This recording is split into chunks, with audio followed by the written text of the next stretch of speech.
Okay, so I have a lot of topics I want to discuss on this episode of TFL Talking Trucks. Episode 316. That means there's hundreds of hours of you talking about trucks out there on the internet. Wow. Is that good or bad? I hope it's good. Yeah, it's we still keep finding more things to talk about with trucks. And in today's episode, we've got, like you said, a few different topics. But one of our main topics is going to be about GM's 2.7 liter four-cylinder, specifically in bigger trucks like the Silverado. Yeah, is it any good? Because they started this several years back. In 2019-ish, they brought out their small four-cylinder turbo in the big truck, which is the Silverado and also the Sierra 1500s. Yep. And then over the years, they updated the engine a little bit. Now it's called Turbo-Max, which is, I think, kind of a cool name. What do you think? It is a fun name, and I like it in theory because it could make for a more affordable truck, which is something that everybody wants, ourselves included. And the Turbo-Max, though it is a four-cylinder, and I think in general people are not going to be too excited about the idea of a four-cylinder engine in a 1500, it is pretty torquey. 430 pound-feet of torque, which is not bad. It's more than many V8s, actually. Yeah. So I want to talk to you about this because we also just did a night gauntlet with one of those trucks. Also, there's a bit of sad news because we just sold one of our trucks from our fleet and we didn't come home with anything else. It was just a sale. Yeah. And it was actually one of our trucks that, of all the trucks we've owned over the last 6 years that I've been here, it was one of my favorites. Okay, I like the 2021 TRX a little bit more than this truck, but we did sell our F-150 Tremor, although the TRX was more expensive, of course, than this Ford. So we can talk about that, what happened there. Also, I am still... Remember, like almost a month ago, I published a video that I'm thinking about selling my Tundra? Yeah. Well, I still haven't sold it.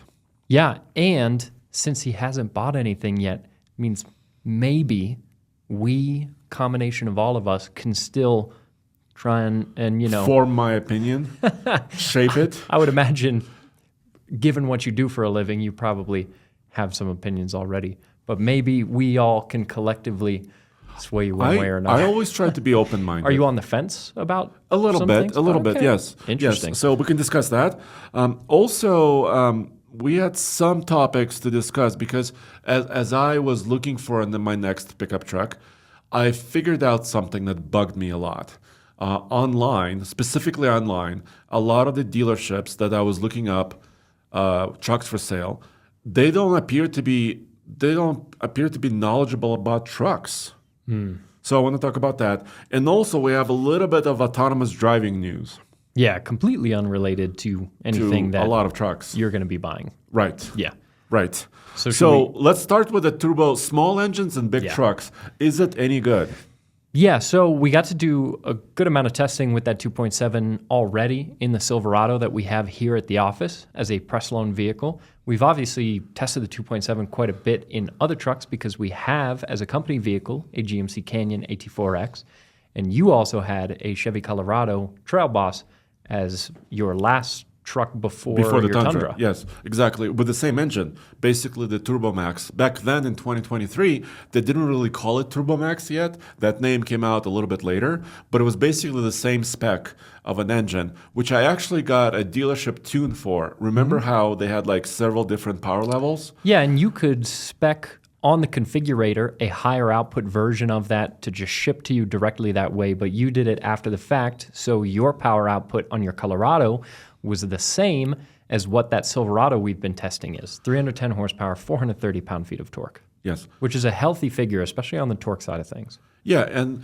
torque really kind of is an ability of that engine to spool up. You know, the more torque you have, the quicker the revs can actually come, and the quicker the engine can be in its optimal power band, which is really what towing is about, right?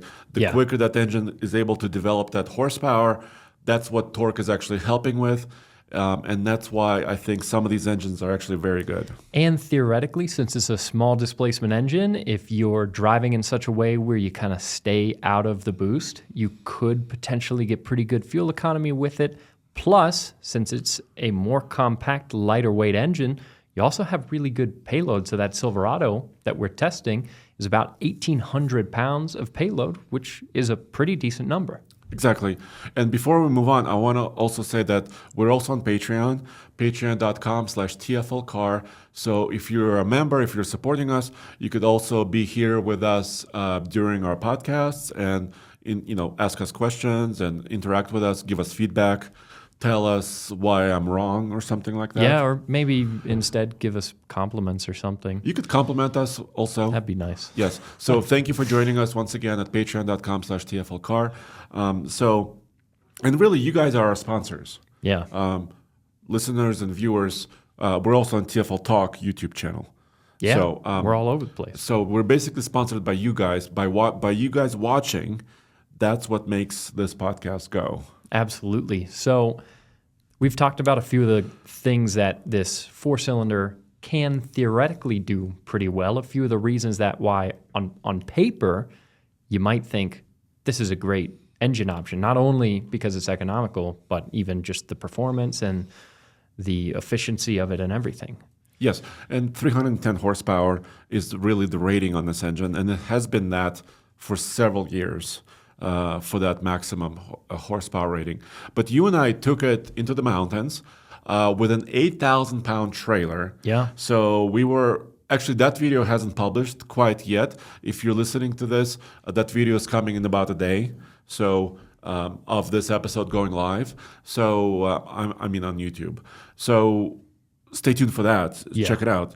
So, but you and I was a little bit, what should I say? Cautious, not super optimistic, because we're pulling 8,000 pounds with the small displacement engines, and as you and I already know from experience, going down big mountain grades with a small displacement engine sometimes can be a little bit problematic.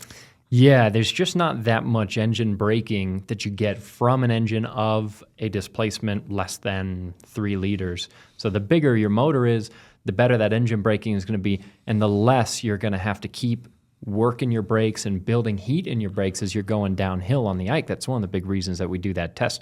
So the V8s always really excel in that test. And this 2.7, we won't give away everything, but it struggled on the downhill. It didn't have an easy time of it. It was similar to the 3-liter Hurricanes in the Rams. Yeah. Because the 3-liter Hurricane, you and I have raved about that engine, I think, often, because inline sixes are super smooth. The power is very linear, very nice for the turbocharged power in the Ram.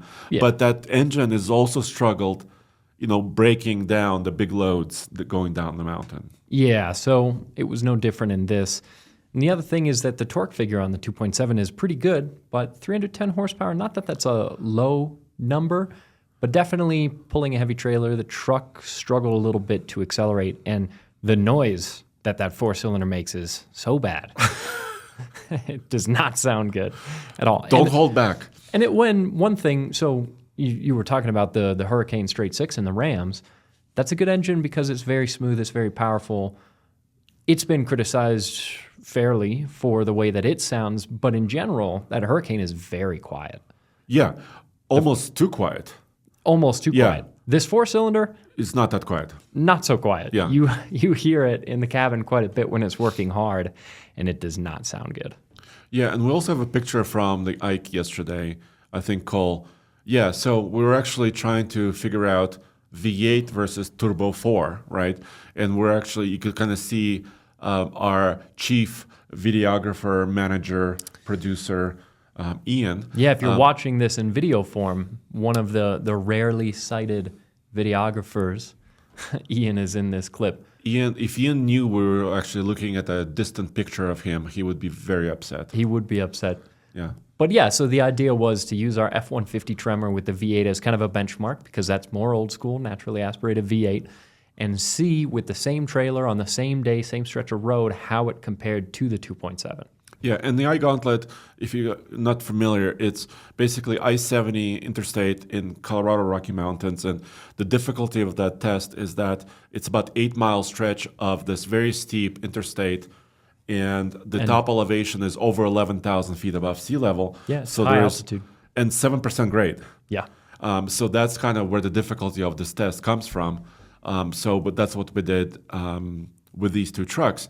By the way, if a truck can actually survive this test, it will do well anywhere, basically, because it's one of the more challenging. The temperature is not very hot on this test, but nonetheless, if a truck can survive this test down and up, then it can tow well anywhere, basically. Yeah, because towing in the mountains is challenging. When you have steep grades, both uphill and downhill, that presents several issues for a lot of different vehicles.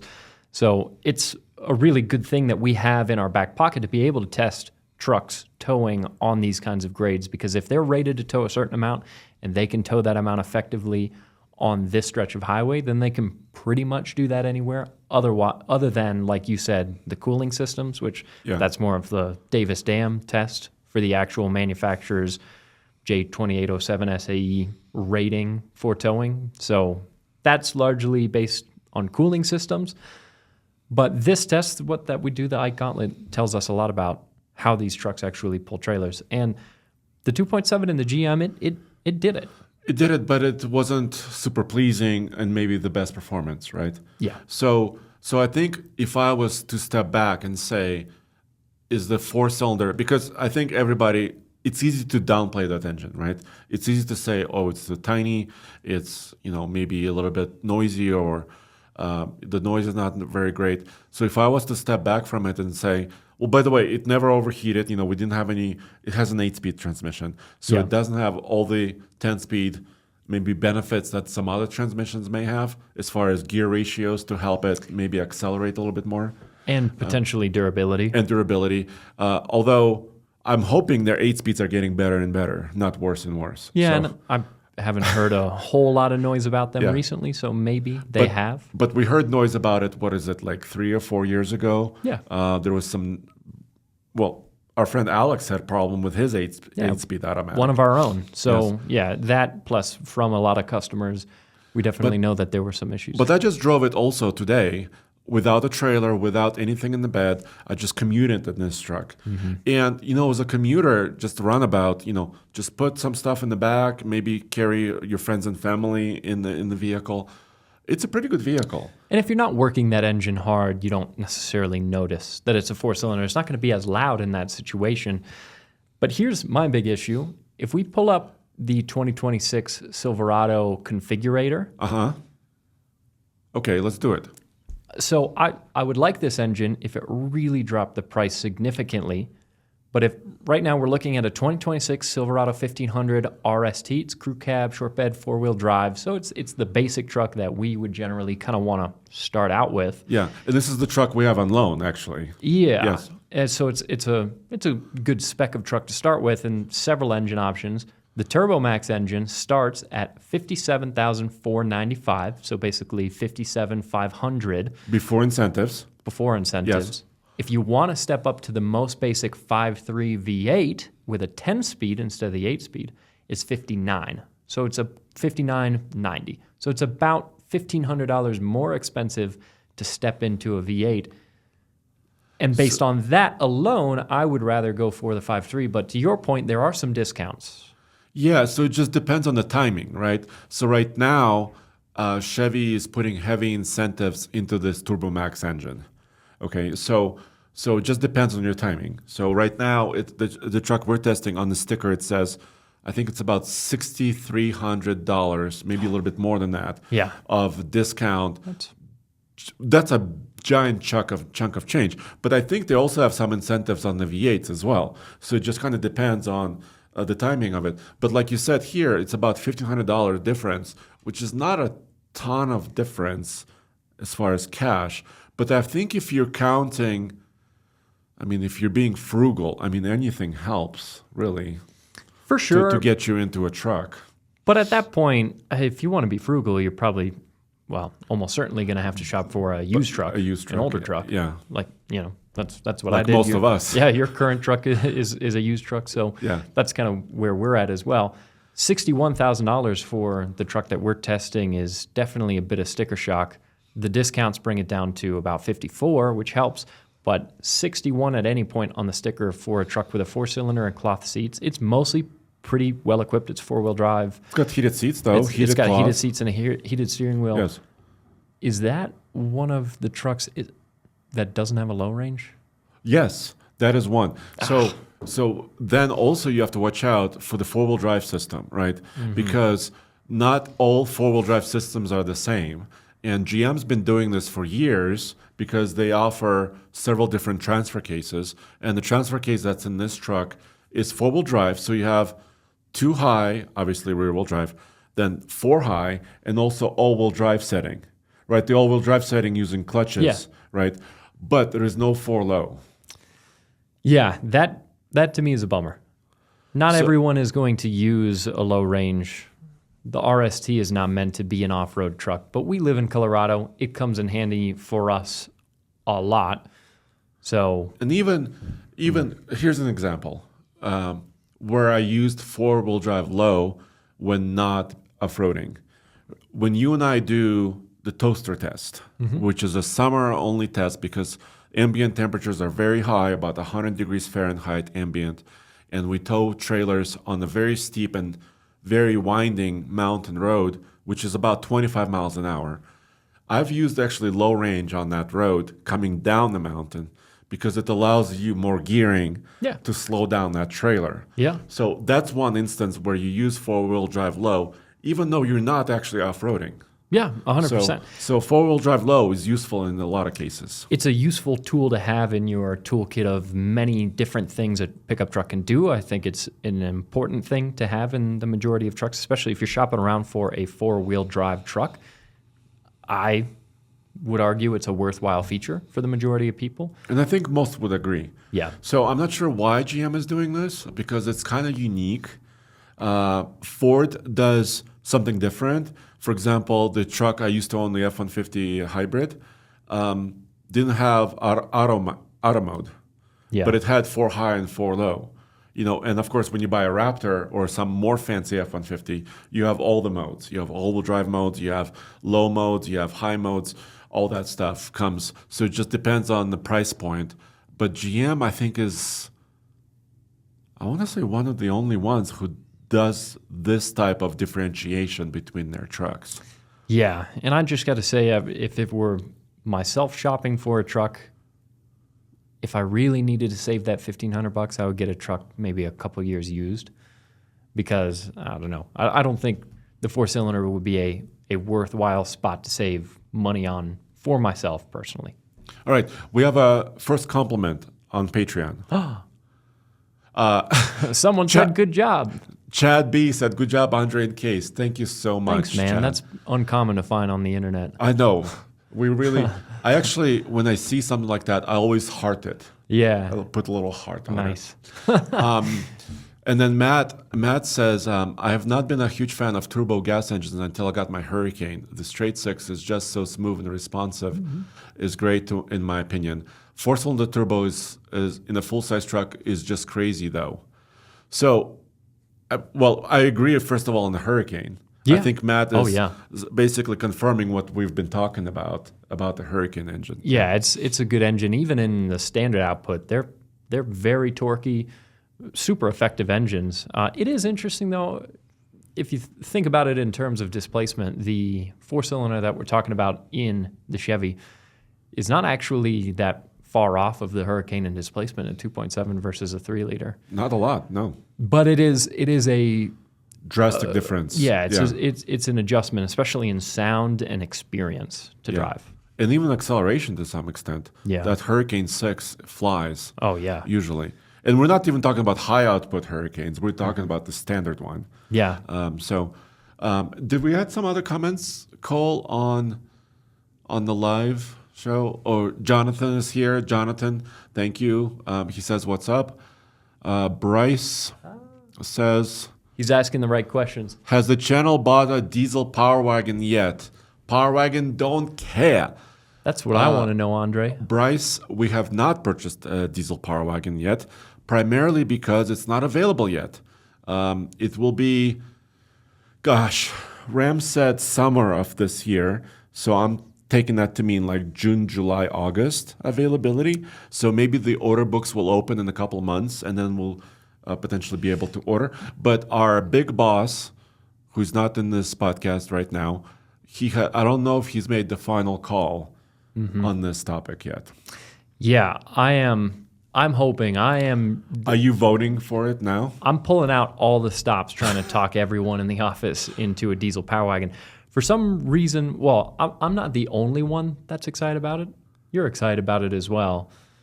But some of the guys are saying, well, what's the point of getting a diesel Power Wagon over a diesel Rebel? And every time I just say front locker and sway bar disconnect. Yeah. Got 2 lockers. Here's my issue. Cole, could you pull up a picture of the 2027 Ram Power Wagon diesel? Just. And for the people who are listening, we'll explain what the picture is showing. Yeah, the picture is showing a truck that looks beautiful, but it does not look unique. Sure. You know what I'm saying? Sure. So here's my issue for the business. So let's put our business caps on. Okay. Do you have a business cap? I politely decline. We don't have any caps. If you put a business mindset on, and if you show up, let's say you and I are standing next to this beautiful Ram truck. Yeah. And we're saying, Power Wagon, don't care. But when I look at it with a casual observer eye, I can see a Rebel HD. There's no winch sticking out the front. There is no big tires sticking out the sides. It looks just normal. Counterpoint. Yes. We have a Duramax Trail Boss that is silver with black wheels. Yes. And it didn't look dramatically different from the Silverado HDs that had already existed at the time when we bought that truck. And it also was silver. Which is not a great color. No, it doesn't pop a ton. No. Well, but we still find that truck very useful, and we do a lot of things with it. Oh, yeah. That Silverado that we have now appeared in countless videos that we've done. So at all times, we kind of need to have an HD truck around because we not only pull trailers for video purposes, but we have to tow things around. I see what you're doing here. We need an HD truck around at all times, no matter what. And this, to me, is, for our purposes of making videos, one of the more interesting, if not the most interesting one we can get because it can pull trailers, obviously. It's a Cummins. Well, we could equip it with a fifth wheel. Yeah. We could equip it with one. It can do some amount of off-roading because it's a Power Wagon. That's good. And it has a disconnectable front sway bar and a front locking differential. That's all kind of videos that we could film with it there. Yes. And as far as powertrain, this is a powertrain we want to spend even more time testing. We've gotten to pull trailers with it and do this and that. But with that new 8-speed and the updates made to the Cummins itself, it is a relatively new powertrain compared to the Power Strokes and the Duramaxes that are on sale right now. So there's still a lot we could do with this truck. Yes, but it also starts at $88,000. $88,000, which is fairly steep amount of money. And we just sold the Tremor. Once we sell the Duramax, that Cummins is paid for. Okay, Good plan. I think. Okay, so I see you're doing a pretty decent job of stating your case. I am genuinely pushing hard for us to get this truck. I think it would be. I think it will come to actual physical confrontations soon. When I will try to avoid that, but you may leave me no choice. I don't want to be backed into a corner. Okay. So to answer your question, we have not purchased one yet, but as you could see, we're still discussing. And then Jonathan is also saying a couple more things. He enjoyed watching the video you and I did with manual transmission trucks. Yeah. We just published. I think we were kind of passionate about that topic because there's only one truck currently available, brand new, with a manual transmission. And what is it? It's the Tacoma. And then, and it was funny. I was going through the footage on that video because I did some of the editing on it. And I realized, wow, I look so sad through this video. It's just and I think that's realizing how long it's been since so many of these trucks had a manual option. I think you were genuinely depressed during that video. But yeah, you can still get some Tacomas with a manual transmission. Most of the other trucks, from a lot of the brands, it was around 2008 the financial crisis killed a lot of manual transmissions. That's how it seems, yeah. So a lot of the trucks ended around then, but there were a few that held out for a while. Obviously, the Gladiator until pretty recently. Chevy Colorado until 2019. Yeah.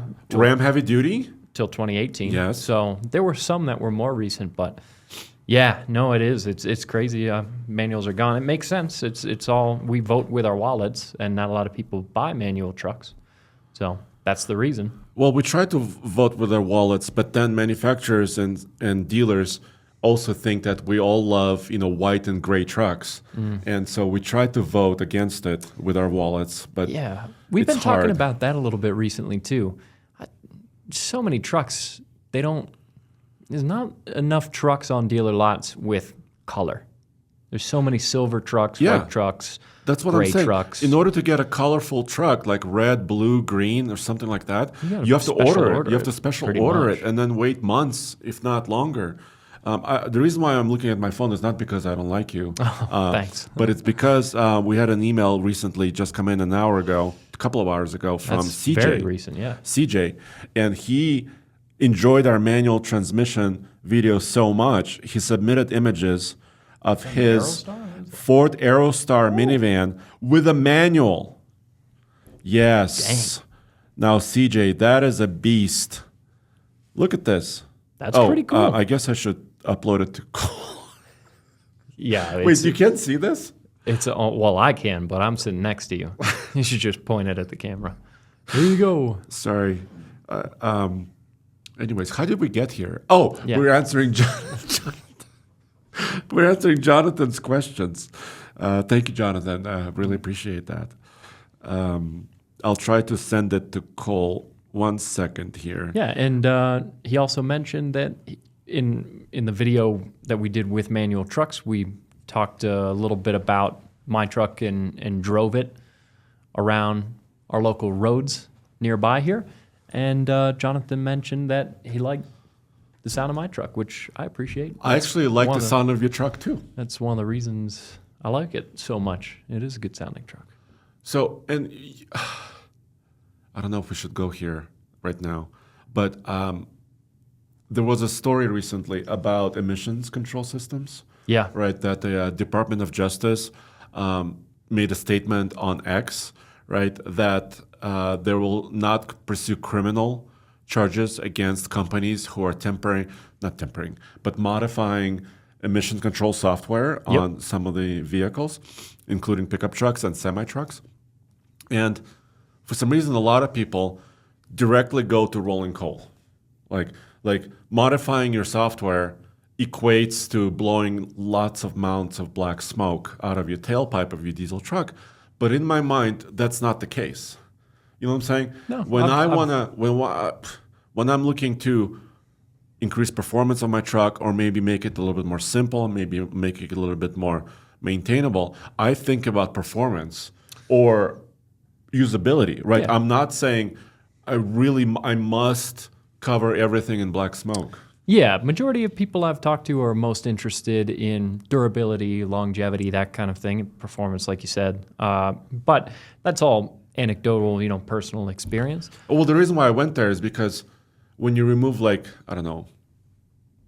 your truck never had emissions systems like DPFs and DEFs, but that makes the sound a little bit more raw and a little bit better, in my opinion. Yeah, so that's where I was going with that. That's true. And my truck's not straight piped. So it could be louder. There is actually a company that makes a pretty cool exhaust that has a little valve in it, and on the fly you can adjust that valve almost like a volume knob on your truck. So you can either close up that valve so that the exhaust is routed all the way through the muffler and it quiets it down a lot, or you can open it up so that it basically bypasses the muffler completely. It's not like a cutout, because it is still flowing through the muffler to the tip. But it's cool on the fly and anywhere in between. So that's interesting. Maybe at some point would it I might work do that. almost similar to a exhaust brake, or is it not the same function?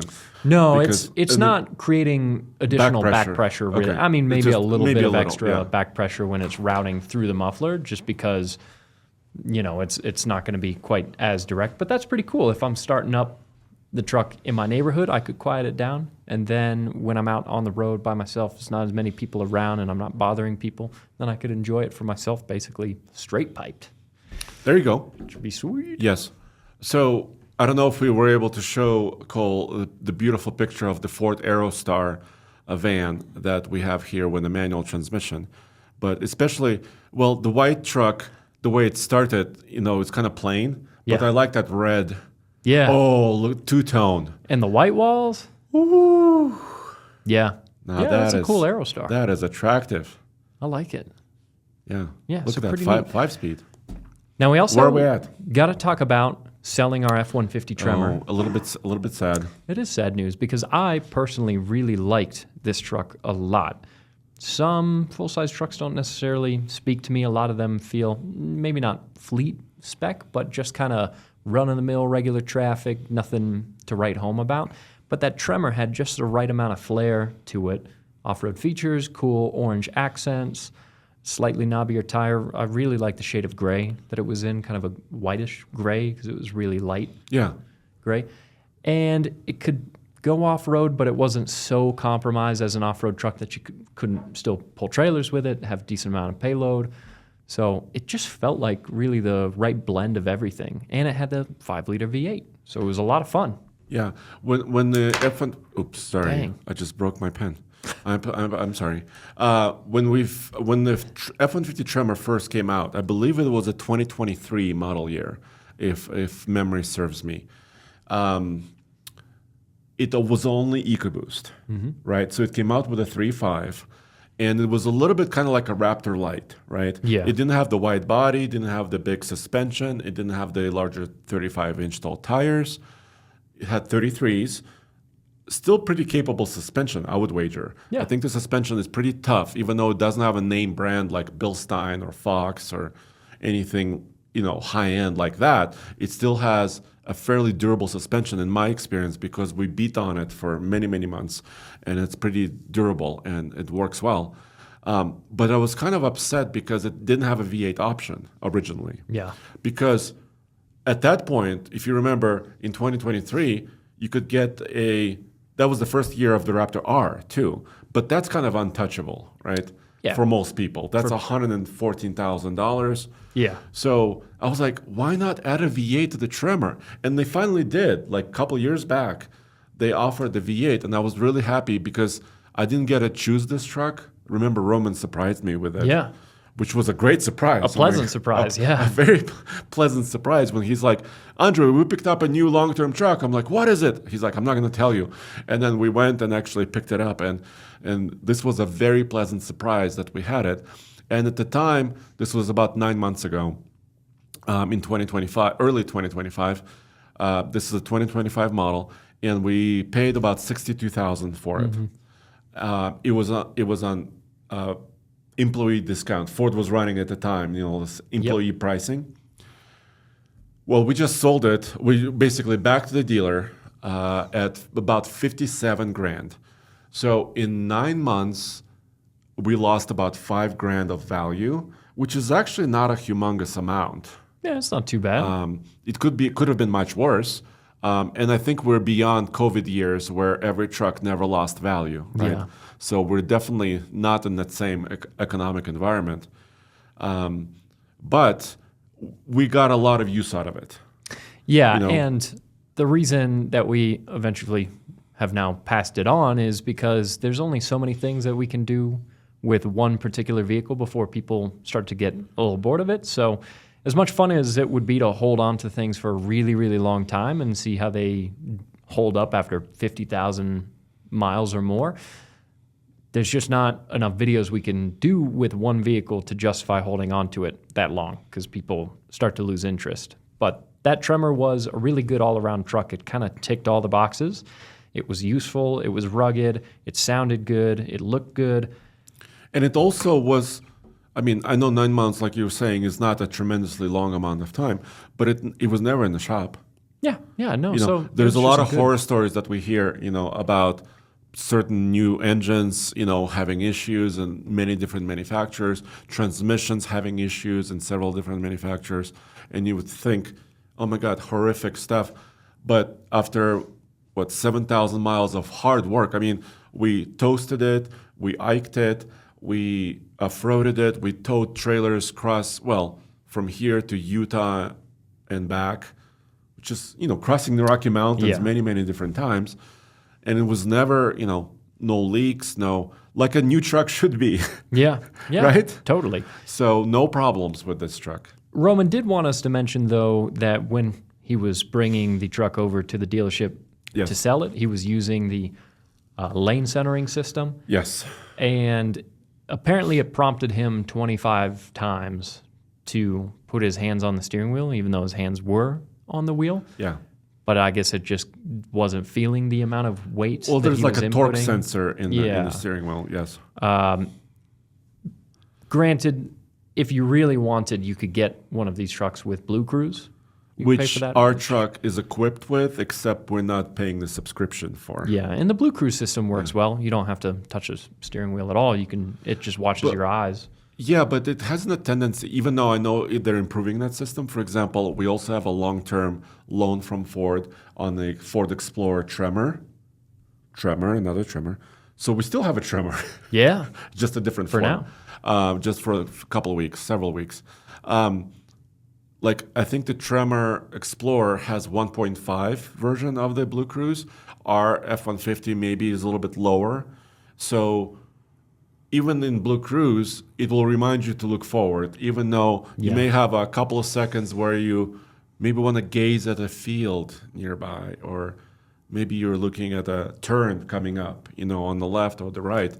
It will beep and remind you to look forward, and it's a bit annoying. Yeah, it could be a little sensitive. How that works. GM's Super Cruise system is all around, I would say, a better system, especially because you can actually pull a trailer with Super Cruise, which, again, that's not news. That's been the case for years, but it's still impressive to this day. Yes. But there's another autonomous system that you and I have recently been sampling, which I'm actually glad about, because as automotive journalists and reviewers, I think we need to do the diligence and actually experience all vehicles. So we just recently leased, almost a month ago, leased a Tesla Model Y all-wheel drive, so dual motor, and it has the latest full self-driving supervised system, and we're doing a series called Hands-Free 2000. Yeah, and I'm surprised you're so bold as to bring that up on this podcast, because I don't think we'll find a lot of Tesla Model Y enthusiasts over here. But that is part of our jobs here, is that we wear a lot of different hats. Yes. So as much fun as I would have just driving a lot of old manual transmission diesel trucks. I could bring it back. Yeah. Let me bring this back. Okay. Yeah, let's hear it. Well, Cole is also our producer for Hands-Free 2000. So Cole is also a producer for this podcast. And he is one of our audience members. Yes. No, that's not where I'm going. I can bring it back to truck world using Cybertruck. Okay? So which we're also not going to find a lot of fans of on this podcast. I think the hole you're trying to fill in is getting deeper. Okay, let me dig a little bit one more time. And we owned a Cybertruck for at least half a year. And now you've struck bedrock. Boom! Rock bottom. Yeah. I've hit rock bottom. It had a full self-driving supervised system on it. Yeah, it did. And it worked decently until it put us into several compromised situations where either we had to take over immediately to avoid fender bender, or it crossed double yellows on a mountain road for me once, or it did something else weird. So that system felt okay, except was super, super nervous. But that's not the case with the latest Tesla Model Y. Because they've continued to update it. Technology has definitely gotten better. I would almost say, this is going to be a bit of a hot take, but I would almost say it's gotten borderline too good, because it works. It works about 99% of the time, genuinely. It works. It can pull out of my driveway, go all the way here to the office, and back into a parking space without me touching the steering wheel. And it has done And couple your times. driveway at home is not mapped. No, it's with it's narrow. You got to Yeah. pull through a fence and everything. But as good as it works, it still makes mistakes. But it's good probably about 99% of the time, which means that 1% of the time that it does something you're not expecting, you may be caught off guard and a little slow to react. So it's almost So it lulls you into like inaction, basically. it could. Yeah. It definitely could. I have continued to condition myself to not trust it because I think that's necessary. Well, because supervised means you're still responsible. Yeah, exactly. So if it does any fender bender or anything happens to it, your license is on the line. For sure. Basically for that. Yeah, but I am excited for. Well, you took it over the weekend. Yes, I did. You were willing to, fall on that sword. I am planning to turn it in on Friday afternoon. and get back in my cars Okay, because so I am excited to be driving again. Oh, okay, that's interesting. I like driving, Okay. obviously. Why would I do this job if I didn't? So, Yes. But at the same time, I can't complain. It is really interesting to see how far this technology has come, and it's a cool experiment and something worth experiencing for a person in our field to be familiar with. I was just surprised how capable the new 14.2 full self-driving version is. Yeah, no, Still it really supervised. But I was just impressed because I was kind of like you. I was like, what if it, does something very dangerous that one time, right? But over the several days that I experienced that system, and I think I drove it for about, I don't know, like 400 miles, maybe 300 miles. I didn't feel like it put me into a dangerous situation that I didn't like. Yeah. You know what I'm saying? Yeah, for sure. So that system was very impressive. So how about we close? Oh, no. Oh, man. Cybertruck news. Oh. Oh, no. So Tesla this How's week. our retention on the live stuff, Cole? Cole, are we losing people? Are we losing people? Okay. No, we're about the same. Can you go back to the Patreon? I just want to say thank you to the 4x4 enthusiast and also Dave Murphy. So 4x4 enthusiast has always enjoyed listening to the podcast. Keep up the good work. Thank you very much. I really appreciate it. And then Dave says what? Dave says he's shopping around for a Ram Cummins, which is exciting. Yeah. So that's not a good news. Cybertruck. He's not No, shopping for a Cybertruck. It's literally the furthest thing from it. Wait, is he saying brand new? No, I think pre-owned. Pre-owned. Yeah, which is a good idea. Okay. Because new stuff is pricey. Well, because you could save big amount of money. Yeah. Oh, yeah. Big time. So yeah, except, well, by the way, we're doing a series called Why Buy with used trucks. Yep. I recently did a story on a Chevy Silverado 1500, You should do Cumminses. but I did a Power Wagon, non-Cummins. Oh, yeah. You should do another brand then. Okay. Maybe like GMT 800s or something. Yeah, basically that series is about looking at older vehicles, not super old, but Yeah. like vehicles between 5 and like 12 years old. Okay. And actually, I Maybe also newer. do a segment I call like forensics, where I try to look at the truck and see if I can get into the mindset of the previous owner. Like, did they drive a lot of dirt roads? Did they smoke they- a lot of cigarettes? Well, that type One of of stuff. one of the trucks you filmed with, that might have been the situation. I don't remember which one was that. The Power Wagon. Well, maybe a little. It had the cleaner smell. You know, Yeah. the smell that covers up Maybe smoke. masking something. Yeah, maybe masking something else. Anyway, so I do a forensic segment on that too, which, well, obviously also looking at Carfax reports and history reports and Yeah. service records also helps very much. But, well, should we talk about the Cybervan?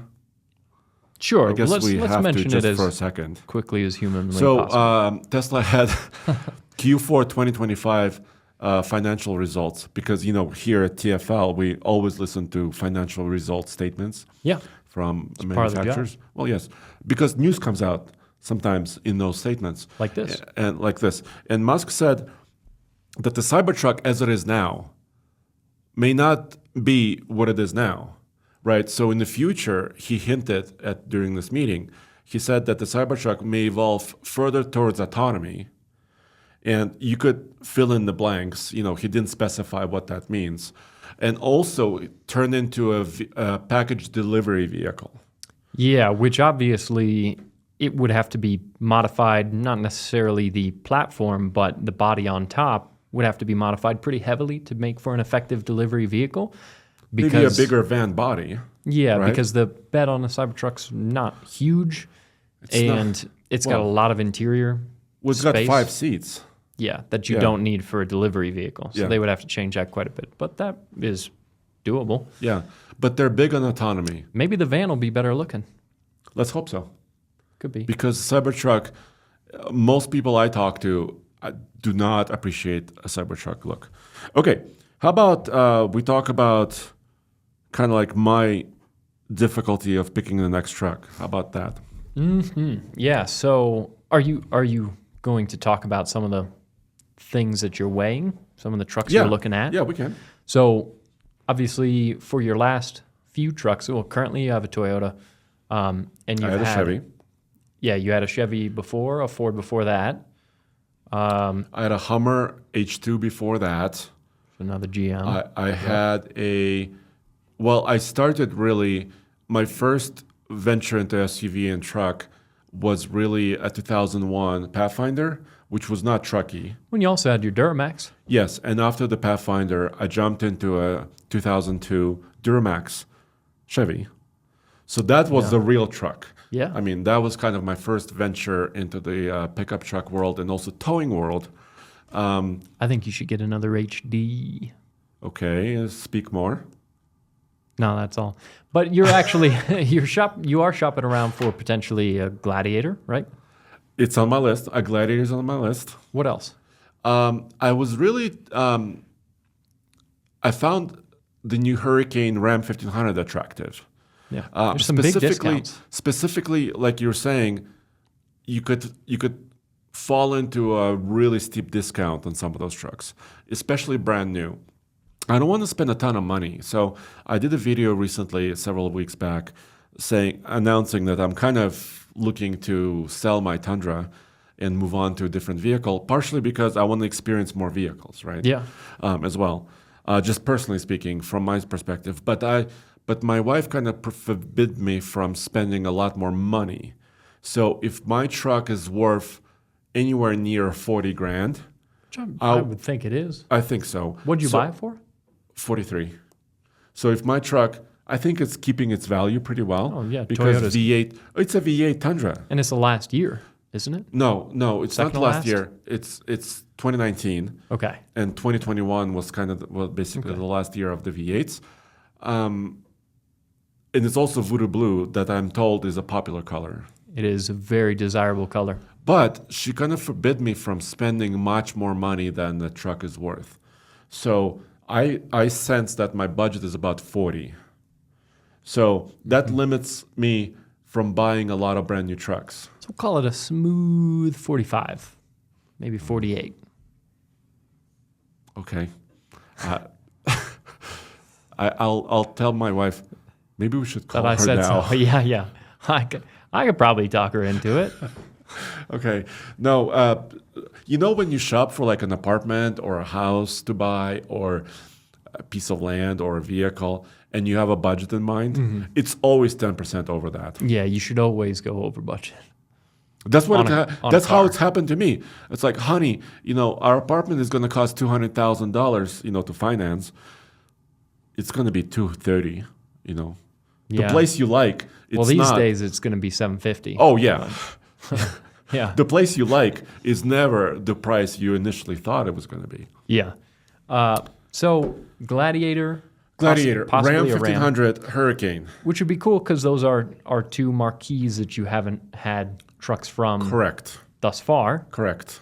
So that would be neat. Correct. I'm also looking at Ford. What specifically? I really miss my hybrid. Okay. So the F-150 Hybrid Power Boost that I used to own in 2021, I keep coming back to it. Like we had that unexpected, unexplained outage at my house this summer where the power company just never explained. I tried calling and I tried figuring out why my house was out of power for almost 48 hours, and nobody was able to pinpoint the problem. There was no storm. There was no apparent natural disaster. There was no disaster. So I really wished I had some generator power in my truck to help my house. And then just, you know how we were talking about 4-low? Yeah, You don't use it every day, but you really want to know it's there. for sure. That's how I feel about Pro Power on board in the Ford. I'm not going to use it every day, but when I go to David's or whatever, your house, if you said, Andre, I need some help, it would be nice to bring a truck that you could, power some tools with, and really, really use it to the full extent possible.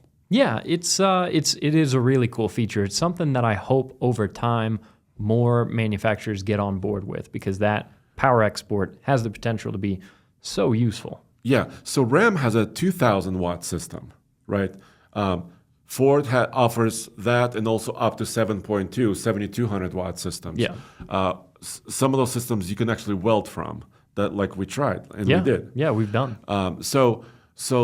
And also this morning I was telling Cole, our producer, that I had a wild idea that I looked up used F-150 Lightnings because I just wanted to get a perception, because they're being discontinued, right? Ford is discontinuing the F-150 Lightning. So they've been on the market for almost 4 years. So I thought, heck, there may be some cheap Lightnings out there that I might be able to jump into. Which also has Pro Power on board. Yes. So what I found is, in my next topic is, and by the way, you could talk me into whatever or out of whatever. I was looking online using one of our friends, Autotempest.com. Yeah. What I like about Autotempest, yes, they're a partner of ours, but what I really like about their site is that I could select very specifically.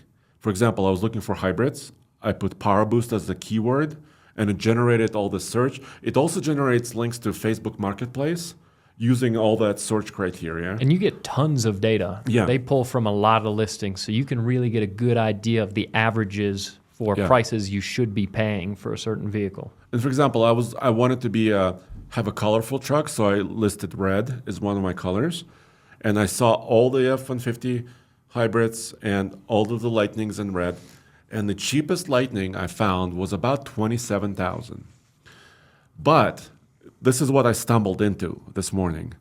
Even though I had many listings, very specific, and they were all accurate, right? I didn't get, sometimes you search and like a random vehicle pops in there. Yeah, something that's not what you're looking for at No, all. like a 2-door short cab, whatever. Yeah. A lot of dealers were not specific about how much payload this truck has, if it has, what level of Pro Power on board it has, because it varies, 2K versus 7.2K. And also most trucks, because I looked at pictures, didn't have a brake controller. Interesting. Most of the Lightnings Most of the Lightnings I looked at specifically did not have brake controllers. But dealers it was not in the listing. Yeah. Does it have a tow package? Does it not have a tow package? What kind of a battery does it have? Small or large? Well, then it was frustrating for me when I was looking around for listings of manual transmission trucks when we were doing that video that we talked about earlier in the podcast. I saw so many listings where a truck was described as being manual. But it wasn't. And I click on it, scroll through the photos, it's automatic. That was maybe 3/4 of the listings that popped up when I specified manual. So I agree, yeah, a lot of times those listings, even from dealerships that are doing this professionally, it's not just some guy on his laptop. No, it's not a Craigslist listing. Usually. No. So dealers that are making these listings professionally, a lot of times, they're not given the best information there. I think, this may be a hot take, is that most dealers are bad at selling trucks. What do you think? Or are they basically... It would be alarming because truck sales are massive. Yes. So I would think you would want to be good at selling trucks. knowledgeable. Sure. Yeah. Knowledgeable is, that's what I mean.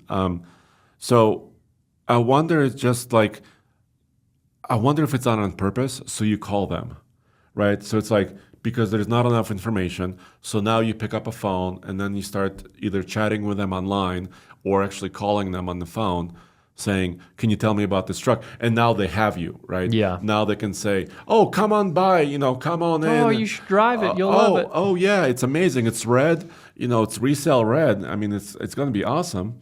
So I was just upset that there was not enough information in some of these listings. Yeah. To figure out exactly what truck I wanted to buy. Well, all of those things that you mentioned, payload, whether it has a trailer brake controller, what is, the four-wheel drive system, everything is great information to have. Yeah. So it would be nice if it was just standardized that would be in a listing. Because, I agree. Yeah. Because as you know, I've made mistakes in the past. For example, I ordered a truck without cruise control. Yeah, but that was right as the order books opened, and you kind of had to order it blindly. Yeah. So I wouldn't say that was necessarily your fault. Not super fault, but it's still very embarrassing. So that's why I bring it up. It did become a thing. Yeah. So much of a thing that was so widely covered in our videos and was seen by enough people that it may have contributed somewhat to them making the cruise control standard in those trucks after a few years. I'm glad. Oh, you know what else? I would like to think that affected manufacturer specifications. We also helped Ram to get more payload. A lot of their Cummins diesels were recertified for more payload. Yeah. And I think TFL studios were part of that. At least that's what they mentioned to you, right? Yes, that was an actual confirmed case because because a lot of in my mind, I like to think that I'm very influential, right? But I may not be. No, but there are real situations where manufacturers have told us partly because of your company, which is cool. Which is awesome. And also, it's not just us. I know I'm trying to talk myself up. It's Cole. It's called no. I'm pointing at the camera. Yeah. It's also the audience. It's you guys. 100%. It's people who listen and watch. Because when you comment on something and say this doesn't make sense or please change this into this, I think they actually read a lot of those comments. Yeah. So it's not that we're so incredibly special. No, it's you that are influential. Yeah, because they're seeing the top comments on videos that you guys are putting in there too. So, every time we film a new truck and the top 10 comments are this truck is too expensive, the manufacturers see that, and you are starting to see them realize that in a lot of the statements that they're making publicly about wanting to have more affordable models. So exactly those kind of things that it really does over time have an impact. Exactly, which is happy, very good. Cole, can you do me one more favor as we wrap up this conversation? And by the way, we didn't come up with a solution for me, but I guess that doesn't matter yet. But can you go to F1 Ford configurator? I would like to build an F-150 Tremor because remember, one of our main complaints when we purchased our Tremor is that it was the base Tremor, and in order to get a front Torsen lock-in differential and automatic four-wheel drive mode, you had to pay $10,000. So if you go to 2026, right there, yes. So and you go build. You couldn't just get the limited slip and 4 auto. No, you would have to get other luxury. Leather seats and yeah. So you would have to spend about $10,000 to get that high package that included, like you said, leather seats, sunroofs, ventilated seats probably. Yeah, massaging seats. I'm like, I don't want massaging seats. I just want a limited slip. Yes. So if you build a Tremor, can you scroll down maybe a little bit, Cole? It has to be here somewhere. Tremor. There it is. Start your build. And then it doesn't matter what color it is. If you scroll down a little bit, I believe Ford listened. And if you scroll down a tiny bit more, look. Oh, is it 402B? 402B is a new package that costs $3,995. Front axle with Torsen differential, heated steering wheel, high log transfer case, power adjustable pedals. So it still does give you rain sensing wipers. It gives you some other stuff that you may not necessarily want. But for $4,000 from the factory to have 4 auto, And a high lock transfer case. That front limited slip is nice. It's maybe a little on the pricey side if you just want those two features, but a heated steering wheel, who wouldn't want that? Memory seat. But I think that's Ford maybe listening. What do you think? Oh, it does have the leather seats, doesn't it? This one camera is right in front of our monitor. Sorry, I have to do crazy things with my neck to see what we're looking at. But you're doing a great job. Thank you. Yeah. But Cole, if you go up to the other package, so the other one is 402A, and it has 2-speed automatic. Second row heated seats and B&O audio. Bed utility package, tow haul package, mobile office package. A lot of that is pretty useful. But do you see what I'm saying? But that's a lot of money. In order to get an automatic transfer case, I have to spend almost $11,000. So maybe they partially listened. Oh, so 402B didn't have the 4 auto? No, it says high lock transfer case. Oh, jeez. But that torsion is there. Yeah. Actually, that's a good feature, actually. 4 auto is definitely useful for us here in Colorado because we'll get snow and then we'll have several warm days where sunny spots of the road will melt off and shady spots will still have snow. And so you're maybe back and forth a bunch between wanting 4-wheel drive and not. And so that auto setting is kind of great because you could just set it there and leave it and not have to deal with it crabbing. Well, at least I think Ford met all of us halfway. Yeah. They gave us a more affordable package option that actually includes a torsion differential and some of the other items that maybe somebody's interested in. So I think that's a positive move in the right direction. Yeah, that's good news. So I think that's kind of most of the topics we had online for today. Yeah, maybe we'll leave it to the comments to help funnel you into one truck or another. We'll see what the people want. So I think I was super psyched about the Gladiator. Yeah. Because I like dreaming about that warm spring or summer day morning where I take off my doors, I take off the roof on the Gladiator, and I'm just cruising in, just with wind in my hair. So nice. I like dreaming about that. But then I also realized that my wife and my family, my son is also very tall. Like they want space on the interior. Going to the lake, bringing a lot of things. With the roof off, the headroom's unlimited. Yeah, you're right. But legroom is slightly tighter. Yeah. So it's almost like the midsize truck is falling off the list. So then I'm left with a Ram 1500. I'm left going back to a hybrid, which I explained that right already. Yeah. And then a heavy-duty truck is really not on my list because I feel like, personally speaking, I'm not going to use it enough. Yeah. You know what I'm saying? One for that, $60,000, $70,000 price that we agreed on. No, we're talking about 45. I remember it being higher. There's only so much heavy-duty truck you could buy for that. New, at least. No, it won't be new, obviously. Right? Yeah. But, I mean, there's many options on the used market. But you could probably talk her in a 75, 80. No. No. Well, we'll see. Anyway, so that's where I am. Yeah. So I think I'm in the half-ton market.